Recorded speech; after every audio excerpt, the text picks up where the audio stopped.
നോൻപുകാലത്തിൻ്റെ ഇടയിൽ വരുന്ന വിശുദ്ധ യൗസേപ്പിൻ്റെ തിരുനാൾ നമ്മെ ഓർമ്മിപ്പിക്കുന്നത് വിവേകത്തോടും വിശ്വസ്തയോടും കൂടി അവിടുത്തെ ഭവനത്തിൻ്റെ കാവൽക്കാരായി മാറുവാൻ നമുക്കൊരു വിളിയുണ്ടെന്നുള്ളതാണ്.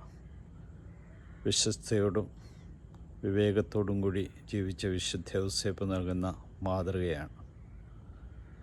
ഓരോ നോൻപുകാലത്തും നമുക്കോരോരുത്തർക്കും ഈ ഒരു ബോധ്യമുണ്ടാകണമെന്ന് നമ്മെ ഓർമ്മിപ്പിക്കുന്നു. ഈ ലോകജീവിതം കടന്നു പോകുന്നതാണെന്നും എന്നാൽ വിശ്വസ്തയോടും വിവേകത്തോടും കൂടി ഒരു കാവൽക്കാരനെ പോലെ നമ്മളെ ഏൽപ്പിച്ച ദൗത്യങ്ങളൊക്കെ പൂർണ്ണ ഹൃദയത്തോടെ നിറവേറ്റുവാൻ നമുക്ക് കഴിയുന്നുവെങ്കിൽ നമ്മളവിടുത്തെ രാജ്യത്തിലെ അംഗങ്ങളായി മാറും. ദൈവത്തിൻ്റെ കൃപയും അനുഗ്രഹവും നഷ്ടപ്പെടുത്താതെ ജീവിക്കാൻ ഈ തിരുനാൾ നമ്മെ അനുഗ്രഹിക്കട്ടെ.